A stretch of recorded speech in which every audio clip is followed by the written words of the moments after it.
All right, we are going to get started with a new lesson, and today we're going to be talking about solving equations for a variable.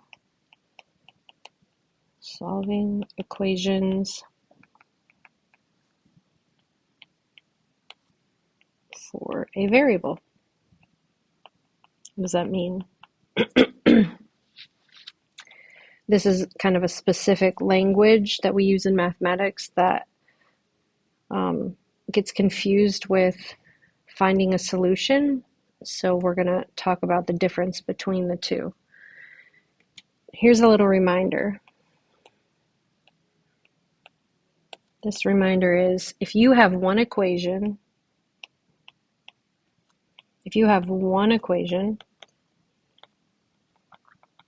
and one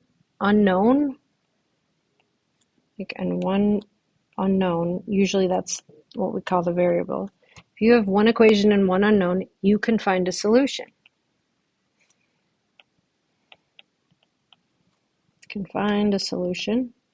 However, if you have one equation and more than one unknown,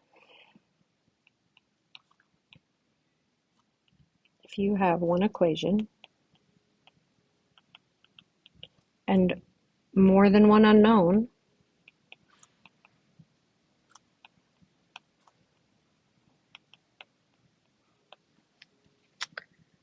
you will have infinite solutions.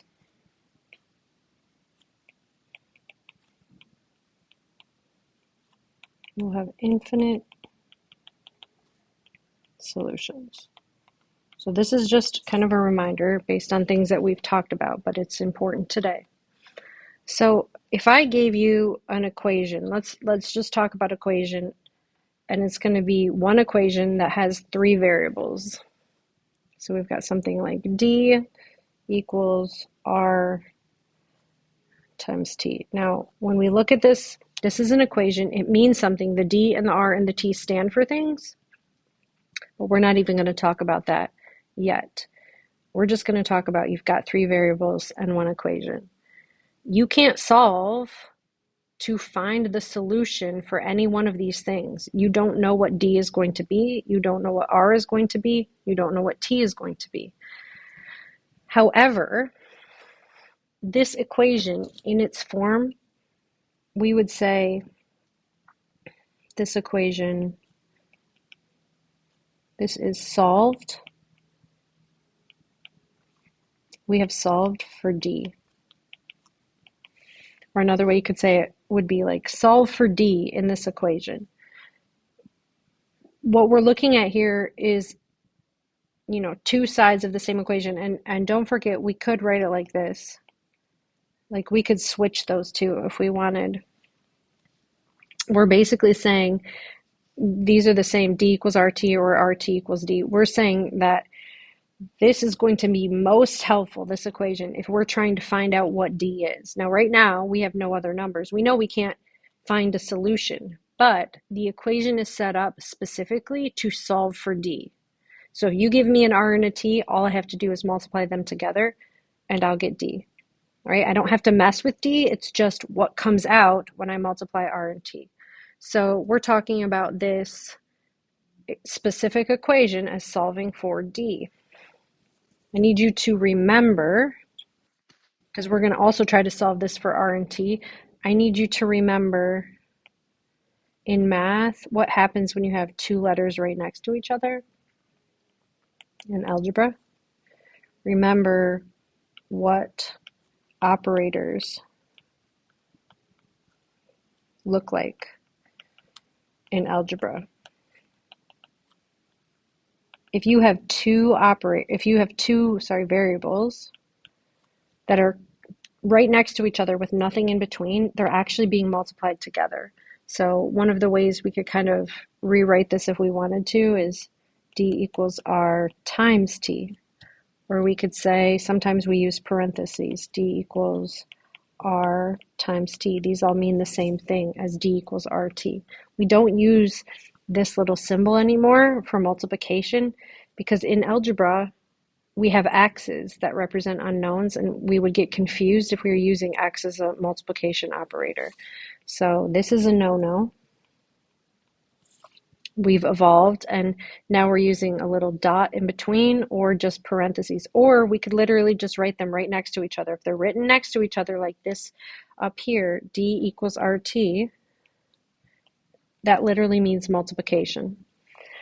So if I asked you to solve this equation, the same equation, for, let's say, r, could you do that? So what we would try to do is rearrange things, right? Manipulate things so that r was by itself. It doesn't mean that we're getting a solution for r. It means we're setting ourselves up so that r is by itself on one side of the equation. If we start with d equals rt, we know that r and t are being multiplied together. I want to undo anything that's being operated on the r, and that will allow me to isolate that variable on its own. If r is being multiplied by t, the way to get rid of it is going to be division, because the division and multiplication operators are inverses of each other. They work on each other to undo one another. Also, when you take a division of t on one side, you have to divide the other side by t as well. So, what does this look like when we simplify? Well, the thing that really cancels out here is these two t's. And the question is, why do they cancel?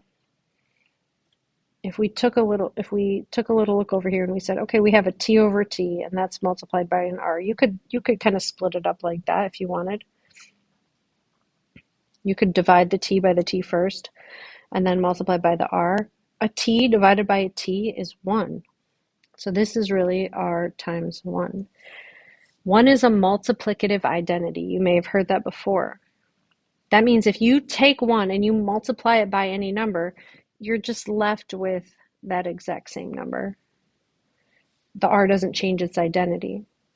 So what we accomplish here in this equation when we divide both sides by t is that on the right side, these t's cancel out. And they cancel in the way that they reduce to 1, and 1 times r is just r. So our final kind of form of this equation is d divided by t is equal to r.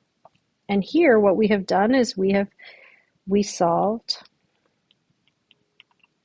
for r.